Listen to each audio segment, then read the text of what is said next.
네.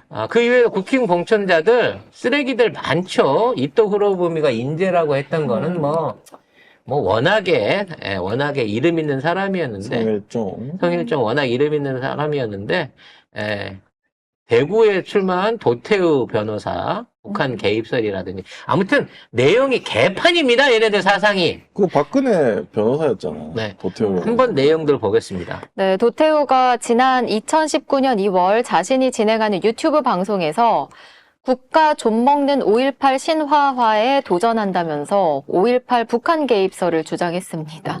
그리고 2017년에는 태극기 집회에서 연사로 나서서 박근혜 탄핵이 부당하다고 말했고요. 2020년 4.15 총선이 부정선거라고 주장하기도 했습니다. 이게 반역사적인 놈들이 어떻게 이런 놈들만 시스템 공천입니다. 골라갖고 하기도 힘들어요. 진짜 이런 애들 진짜로 그 역사 시험 한번 봐야 될 것 같아요. 아우, 왜요? 조용한 공천이라고 기레기들이 쪽쪽 빨아주는데. 이 상황에서 여러분 그 단신 하나 이거랑 연관이 있을 것 같아서 말씀을 드리는데 우리 그 국정교과서 검정이 있어요. 검정 결과 발표를 해야 되는데 네. 이거를 총선 이후로 미뤘어요. 총선 이후로. 아니 도대체 교과서에 무슨 짓을 했길래 여기에 막 이승만 국부론부터 시작해가지고 그러겠네. 일자 침략 정당화 등 박정희 찬양 등등 도대체 뭔 짓을 했길래 이 검정 결과를 총선 이후로 미루냐는 거지. 모든 게 다 총선 이후네, 진짜. 그러니까 그 총선 날 이제 뭔 일이 있어요? 나 정말, 나 궁금하네. 자, 총선 전까지만 살 거야? 이 이 새끼들이 정도는? 총선에 지면 밤에 성남 비행장에서 날르는 거 아니에요? 근데 뭔가 아이고야. 진짜 총선까지만 살 것처럼 얘기하고 있잖아요, 지금. 모든 그러니까 게. 이게 꼭 부도 내려고 야반도주 하기 전에 네. 주변 사람들한테 막 다 돈 빌리러 다니는. 돈 빌리러 다니고 딴 사람들 밥 사주고 막 이래가면서 사기 칠 거 막 땡겨서 치잖아요. 얘네들은 총선 이후의 삶에 대해서 다른 보관을 갖고 있는 것 같아요. 뭐지? 진짜? 그래서 이번 총선에 대한 새로운 표가 나왔습니다. 이번 총선은 1번과 일본의 대결이다. 일본과 일본. 네. 그러니까 1번을 찍으면 1번이 이기지만 1본을 찍으면 일본이 이긴다는 거죠. 즉 2번은 없어요. 일본과 일본의 싸움이다. 한일전이에요. 네, 한일전이라고 봐야 됩니다. 지난 대선도 우리가 계속 한일전이라고 얘기했는데. 근데 그때 이 한일전이란 모토를 끝까지 밀고 갔어야 되는데 이 수박들이 요거를 뺐어요. 이걸 못하게끔 중간에 날렸습니다. 이번 선거는 진짜로 지금 실제 이 정권 들어와서 일본이 우리한테 하고 있는 짓거리들 보시잖아요. 이번 선거야 말로 일본이냐 일본이냐의 결정을 하게 되는 야. 매우 중요한 선거입니다. 이 상황이면은 오타니 보러 기시다가 못 오겠는데. 지면 못 오죠. 네. 윤석열은 가겠지. 그런데다가 요즘 진짜 이제 이상한 그 조짐들이 막 보여요. 점점 뭐라 그러죠?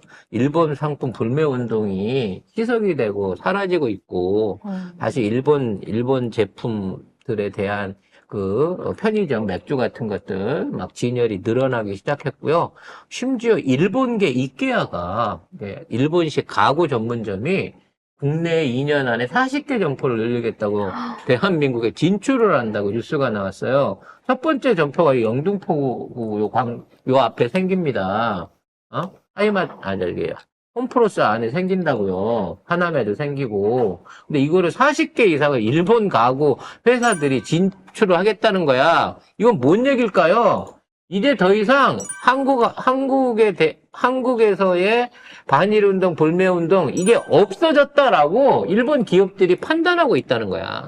렉서스, 혼다 지금 엄청나게 선전하고 있어요. TV 광고 나오고 있습니다. 근데 일본 측이 그렇게 판단하게끔 만든 건 우리나라 사람들입니다. 지난해 일본 관광객이 우리나라 사람들이 중국하고 대만 관광객을 합친 수보다 많았고 지난해 전체 일본 관광객의 4분의 1이 한국 사람이었어요. 심지어 3.1절 연휴에도 하루에 40만 명이 일본을 갔어요. 일본을 갔다고 합니다. 다 만석이었어요. 그러니까 일본 애들 보기에는 한국은 이제 역사의식도 없고 윤석열 뽑은 거 보니까 이제 내려놨구나라고 생각하는 거죠. 오죽하면 일본 언론에서 성년아 티나 살살해 라고 얘기할 정도까지 됐겠습니까? 어차피 윤석열이 혼자 먹고 살라고 저 혼자 잘 되려고 지금 이렇게 나라를 개판으로 만들진 않는다는 거예요. 근데 되게 충격적이지 않아요? 중국인 관광객, 중국은 일단 숫자 자체가 엄청난데, 일반적으로 전 세계 대부분의 나라들의 1위 관광객은 중국인들이거든요. 그렇죠. 근데 중국인 플러스 대만인을 앞지른 게 한국인 관광객이었다는 게 저는 좀 충격이었어요.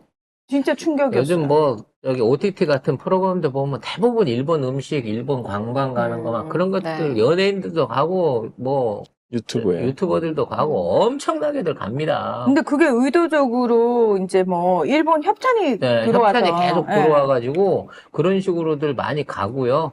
또 이제 환율이 많이 떨어지다 보니까 조금 뭐랄까 국내에 있는 관광객보다 훨씬 더 가성비가 있다라고 하는 그렇죠. 객관적인 어떤 부분도 생기는 거고, 그건 국내에서 하도 눈탱이를 쳐대는 국내에 있는 관광 관련 종사자들의 문제도 있기는 있는 문제겠습니다만, 일단 관광 갖고 뭐라고 하는 게 아니라 우리가 현재 일본한테 일방적으로 당하고 있는 이 상황이 구한말과 다르지 않다는 거예요. 도장 찍어주고 나라 남기는 상황이 지금 윤석열에 의해서 일어날 수 있다니까? 내가 보기엔 독도는 이미 찍어준 것 같아요. 발표만 안 하고. 에이그. 이제 일본 관련해갖고 독도부터 영유권 넘겨주고요. 일본 군대들 한반도에 진출할 수 있게 만들어주고요. 경제권 전부 다 뺏겨버리고요. 남북 통일 관련해갖고 헤게모니 일본에 넘어가게 되면 뭐가 틀려지겠습니까? 구한말하고. 그냥 이렇게 시들어갖고 가는 거예요. 그러니까 을사오적이 나라를 팔아먹었다고 하지만 도장 찍어서 팔아먹은 나라를 못 찾은 거는 그 당시 민초와 백성들을 꼼짝 못하게 만들었던 기득권, 동학운동을 탄압하고 그 당시에 백성들을 우민화하고 백성들의 고통을 전혀 돌보지 않았던 정말 무능력하고 악랄한 정치인들이 나라를 말아먹어도 이 나라는 희망이 없어라고 포기하게끔 백성들을 만들었기 때문에 일어난 일이라는 거죠. 우리는 그렇게 돼서는 안 됩니다. 이번에 지면요, 진짜로 대한민국에 더 이상의 민주정치, 더 이상의 대통령 선거, 더 이상의 대한민국이라는 국호가 사라질지도 모릅니다, 여러분.